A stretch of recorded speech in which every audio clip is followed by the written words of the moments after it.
The over-under on mentions that you're going to get sick of it. I think it's going to get to be too much. But the over-under on mentions that Tom Brady will come out of retirement between now. I'm setting the over-under between now and July. Then I think you got this whole other domain of July through October. The number of times that it is mentioned, and I think fairly credibly, between now and July is going to be at least 300. From July to October, the over-under will be at least 2,000. But I'm falling for it. I am. This may be my only try at this. I may get sick of it like everyone else, but I'm kind of falling for this. So Mike Florio writes for Pro Football Talk. I think Mike Florio's good. He's not an idiot by any stretch. He is well connected. He is an interesting writer, an interesting podcast, and it is no doubt it's nerdy football stuff. It is. But I find him to be a smart person with smart takes in a kind of a dumb world. And I don't think it is hard at all to connect the dots, what Mike Florio is suggesting. If I'm guessing Tom Brady doesn't play again. But I don't think Florio's that far off, and I don't think this narrative changes in the next several weeks. San Francisco, the 49ers were a good fit. The 49ers are a good fit on a number of levels. Listen, I'll say this. Tom Brady, I did not want Tom Brady to retire. I did not want Tom Brady to play for Tampa Bay last year, and I don't think Tom Brady wanted to play for Tampa Bay last year, and he didn't want to play for Tampa Bay. This is before his wife runs off with the karate coach. He knew they were bad. He had been trying to find a way to get somewhere else. Somewhere else could have been Miami, and I think somewhere else logically could have been San Francisco. In fact, I'll go so far as to say that 45-year-old Tom Brady plays for San Francisco last year. That game against Philadelphia, and he stays on the field. Now, I don't know if he could have stayed healthy because they were going to hit anybody and everybody. So it's entirely possible he gets hurt by Philadelphia too. But that San Francisco team is really, really good with Tom Brady. They're really good without Tom Brady. He can still play. He can. If he wanted to play tomorrow. Now, there's not many places where he could carry a team. He can't carry Tampa Bay. He couldn't, although he got him in the playoffs, and they're a lousy team. You stick him around San Francisco and look out. It makes perfect sense. He's from the Bay Area. So I'll argue over and over again that in terms of quality of play, there was no reason for him to retire. There wasn't. He needed to get out of there. So I just want to bring up what Mike Florio, and this is the first of many, and I'm not going to do it that often because I just don't think, I think it's going to get old pretty quickly. But this is a really good try at, hey, be careful, everybody. He may not be done. This is one of those, and it's coming from somebody fairly credible. No, very credible. Florio writes, NBC Sports' Mike Florio speculated that Brady might come out of retirement and play for the 49ers next season, even after the quarterback stated in his video announcement that he was calling it a career for good. Florio says, what we've learned from Brady is, one, he doesn't always say publicly what he truly believes. And two, sometimes says things he means and eventually does something different. Yeah. Brady always said, Florio brings up, that he would hang up his cleats, quote, when I suck. He didn't have his best season in 2022, but you know what? He led the NFL in completions and pass attempts, and he threw for 25 touchdowns on a horrible team. Not horrible, a really, really bad team with no weapons whatsoever. He was pretty good. He was better than pretty good for them. You put him with San Francisco, and they are lights out, okay? They are. They took a 7th rounder in Brock Purdy and said, here, just go hand it off and chunk it over there a little bit, and you're fine. Florio says, no, this is Brady saying this now. There's always going to be a part of me that wants to play and a part of me that, feels like I can play. Brady says, I think there's just a decision to know that it's the right time, and I think it's the right time. It's not that I can't do it. It's not that I wouldn't want to do it. It's not that I wouldn't be excited to play. I love playing football. I've loved playing football since I was a kid. I just think it's a decision that it's time to do other things. Now, my guess is that that's really what he means. But I think there's just, I think Florio's onto something here. And I know people are going to make fun of Brady and all that stuff, but you would forget the money. Just forget the money.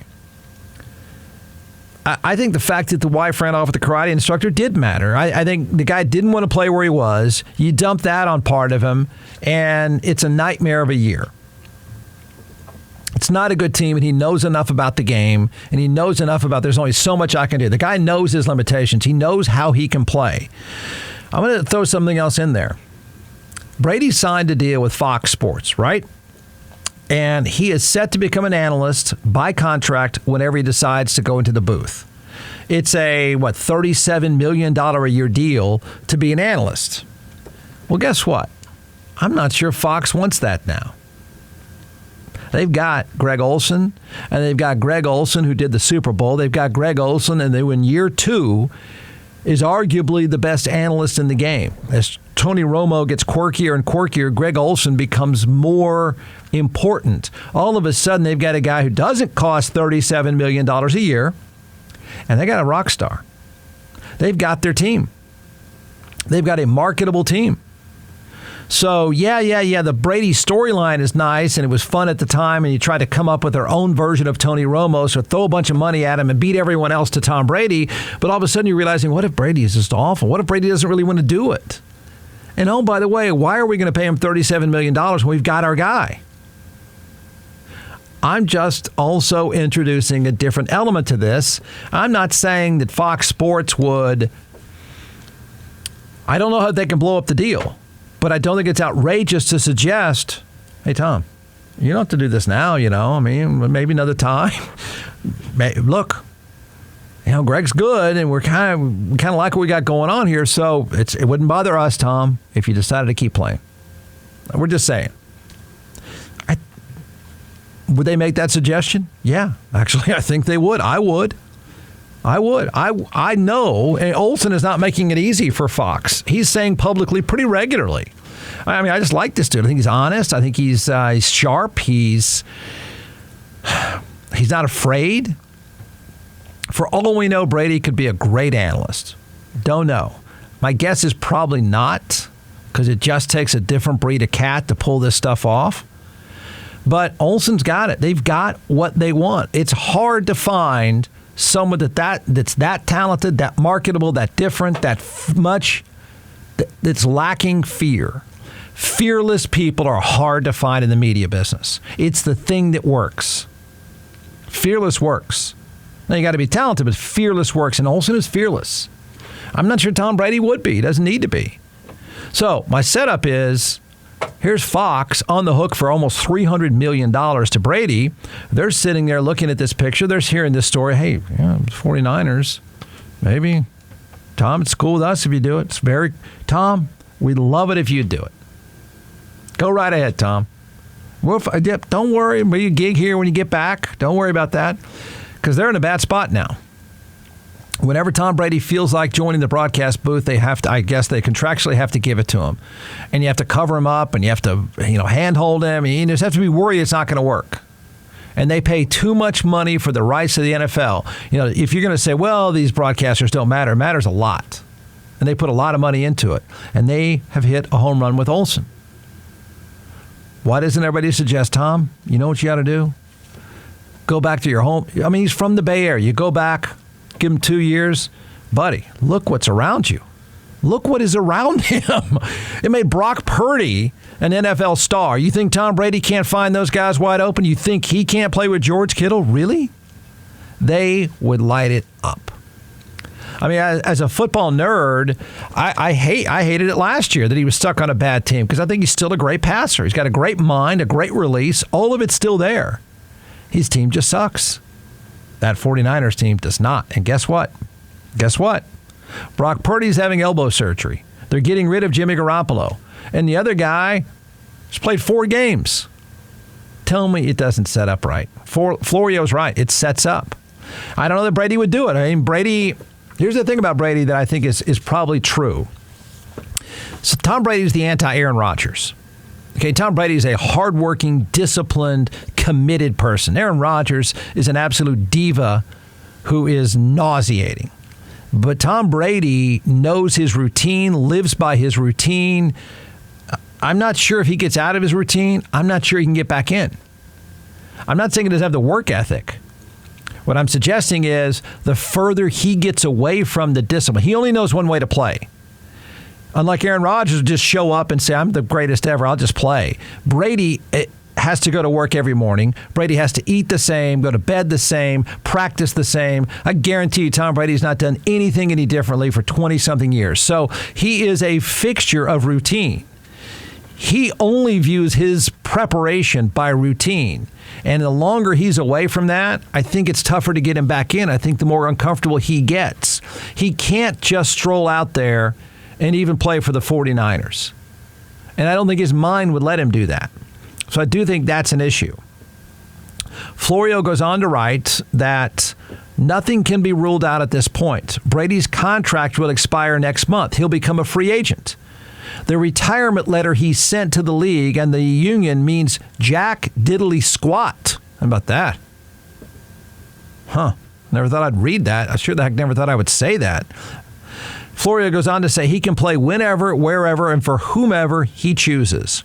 Even if he completely and entirely means it when he says he's currently retired, it means nothing. What matters is how he feels as the season creeps toward him, one day at a time. I mean, this is going to come up all the time, and I don't want to talk about it all the time because I think it's going to get old and I think it's going to get too easy. But I think Florio is one of the first people in, I think, a respectable person who knows the game, knows the contracts. He's a lawyer, by the way. He knows the contracts and he knows the setup, and the 49ers setup is perfect. It is. Brady at 35. No, I guess it'd be Patriots then. Brady at I know he won a championship with the Buccaneers, but he hasn't had any good setup. There is no better offensive setup than what the 49ers have. You can hand it off when you want. It works fine. I mean, what they do, I mean, I'm sorry. Yes, Philadelphia had arguably the best defense in the game, and they blew up 2 quarterbacks. Got it. But there is no better offensive setup for a quarterback than what San Francisco has. Everything you need, the pressure off of you, you've got it. You've got the best back in the game right behind you. You've got the second best tight end in the game next to him. You've got the best X-factor player and Deebo Samuel. You've got everything you would need to be successful and healthy and upright if you play for that offense. And it's home. And Fox wants you to stay away. Just saying. You'll hear it 600 more times, maybe 200 more times from me.